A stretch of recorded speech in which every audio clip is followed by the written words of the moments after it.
আসসালামু আলাইকুম বন্ধুরা, আপনাদের মাঝে আরও একটি চমৎকার ভিডিও নিয়ে হাজির হলাম। তো আজকের এই ভিডিওতে আপনাদের দেখাবো কিভাবে এরকম stylish happy new year photo editing করবেন। দেন আপনাদের সাথে আমি 7টি পিএলপি ফাইল শেয়ার করব। এক একটা পিএলপি এক এক রকম।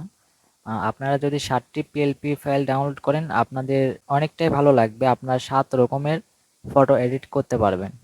তো কিভাবে কি করবেন সবকিছু দেখাই দেব এই ভিডিওতে, আপনারা ভিডিওটি সম্পূর্ণ কন্টিনিউ করবেন।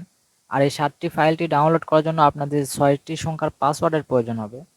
পাসওয়ার্ডগুলো আপনারা ভিডিও স্ক্রিনে একটি একটি করে পেয়ে যাবেন 6টি জায়গায়। তো 6টি সংখ্যার পাসওয়ার্ডের জন্য আপনাদের সম্পূর্ণ ভিডিও মনোযোগ সহকারে দেখতে হবে, তবেই আপনারা পাসওয়ার্ডগুলো সংগ্রহ করতে পারবেন। দেন সংগ্রহ করার পরে আপনারা ফাইলটি ডাউনলোড করতে পারবেন। তো চলুন আমরা ডাউনলোড প্রসেসটা আগে দেখে আসি। তো কিভাবে ডাউনলোড করতে হয় এটা আমরা দেখব। তো প্রথমে আপনারা ভিডিওর কমেন্ট বক্সে যাবেন। কমেন্ট বক্সে আপনারা এরকম একটি লিঙ্ক পেয়ে যাবেন, আপনারা লিঙ্কটিতে ক্লিক করে দেবেন। তো আমি লিঙ্কটিতে ক্লিক করে দিচ্ছি। আপনারা কমেন্ট বক্সে এই লিঙ্কটি পেয়ে যাবেন, ঠিক আছে? প্রথম কমেন্টটি পেয়ে যাবেন, ওখানে আপনারা এই লিঙ্কটিতে ক্লিক করে দেবেন। তো এই লিঙ্কে ক্লিক করার পরে আপনাদের মাঝে এরকম পেজ ওপেন হয়ে যাবে। তো এখানে আপনারা দেখতে পাচ্ছেন মূলত এই ফাইলটি কিভাবে ডাউনলোড করতে হয়, এখানে সবকিছু বলা হয়েছে, আপনারা চাইলে এটা পড়ে নিতে পারেন। আর আমাদের ইউটিউব চ্যানেলের লিঙ্কটা দেওয়া হয়েছে, আপনারা চাইলে চ্যানেলটি ঘুরে আসতে পারেন। এখন আমরা এই ফাইলটি ডাউনলোড করব। এই 7টি ফাইল ডাউনলোড করার জন্য আমাদের এখানে একটি 6 সংখ্যার পাসওয়ার্ড দিতে হবে। তো পাসওয়ার্ড দেওয়ার পরে আমরা এখানে সাবমিটে ক্লিক করে দেব, ঠিক আছে? তো আমি এখানে 6টি সংখ্যার পাসওয়ার্ড দিয়ে দিচ্ছি। তো গাইস আমি পাসওয়ার্ড দিয়ে দিলাম, এরপরে আমি এটা সাবমিট করে দিব। তো এখানে আপনারা সাবমিটে ক্লিক করে দেবেন পাসওয়ার্ড দিয়ে। তো তাহলে আমাদের এরকম একটি পেজে নিয়ে আসবে, আমরা এই লিঙ্কটিতে ক্লিক করে দেব। তো এই লিঙ্কে ক্লিক করার পরে আমাদের 7টি ফাইল ওপেন হয়ে যাবে। দেন আমরা ফাইলটি একের পর এক ডাউনলোড করে নেব। তো কিভাবে ডাউনলোড করতে হয় আমি প্রত্যেকটা ভিডিওতে দেখাই দেই, দেন আজকে আমি এই ভিডিওতেও দেখাই দেব। তো প্রথমে আমি এখান থেকে যে কোনো একটি ডাউনলোড করে নেব। আমি এখান থেকে একটি ডাউনলোড করে নিচ্ছি। ডাউনলোড করার জন্য আমরা পিএলপিতে ক্লিক করে দেব। ক্লিক করার পরে আমরা এখানে ডাউনলোড অপশন পেয়ে যাব, আমরা ডাউনলোডে ক্লিক করে দেব। তো ডাউনলোডে ক্লিক করার সঙ্গে সঙ্গে আমাদের এটা কিন্তু ডাউনলোড হওয়া শুরু হয়ে যাবে। এই যে এখানে আমাদের ডাউনলোডটি শুরু হয়ে গেছে।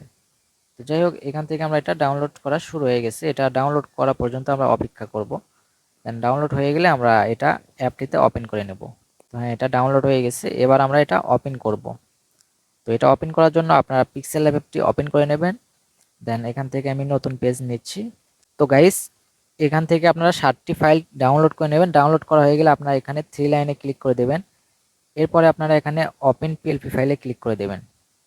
সো এরপরে আপনাদের এখানে পিএলপিতে ক্লিক করতে হবে, আপনারা পিএলপিতে ক্লিক করে দেবেন, তাহলে আপনাদের ডাউনলোড ফোল্ডারটি ওপেন হয়ে যাবে। দেন আপনারা সিম্পলি এখানে ফাইলটি দেখতে পাচ্ছেন, এই যে আমরা যেটা ডাউনলোড করলাম এটা এখানে রয়েছে। তো আমরা সিম্পলি এটাতে ক্লিক করে দেব। এরপরে আমরা এখানে ওপেন অ্যান্ড অ্যাডে ক্লিক করে দেব। তো তাহলে এটা আমাদের ওপেন হয়ে যাবে।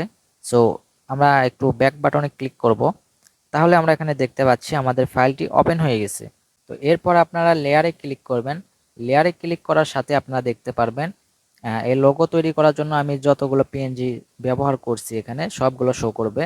তো এখান থেকে আপনাদের বেসিক্যালি যেটা ভালো লাগবে না আপনারা চেঞ্জ করে নিতে পারেন, এটা আপনাদের ব্যক্তিগত ব্যাপার। তো এখানে আমি মনে করি এখানে সব কিছুই ওকে আছে, আপনাদের কোনো কিছু পরিবর্তন করতে হবে না। দেন এখান থেকে শুধু আপনারা এই ফটোটি পরিবর্তন করবেন, আর এখানে এই বস লেখা রয়েছে, এখানে আপনারা আপনাদের নামটা লিখে দিতে পারেন।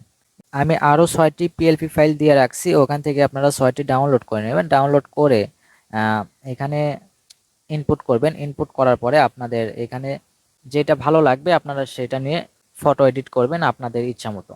তো গাইস ভিডিওটি আর বেশি লম্বা করব না, ভিডিওটি যদি ভালো লাগে আপনারা অবশ্যই ভিডিওটি একটি লাইক করে দেবেন, আর আপনি যদি চ্যানেলে নতুন হয়ে থাকেন অবশ্যই চ্যানেলটি সাবস্ক্রাইব করে দেবেন।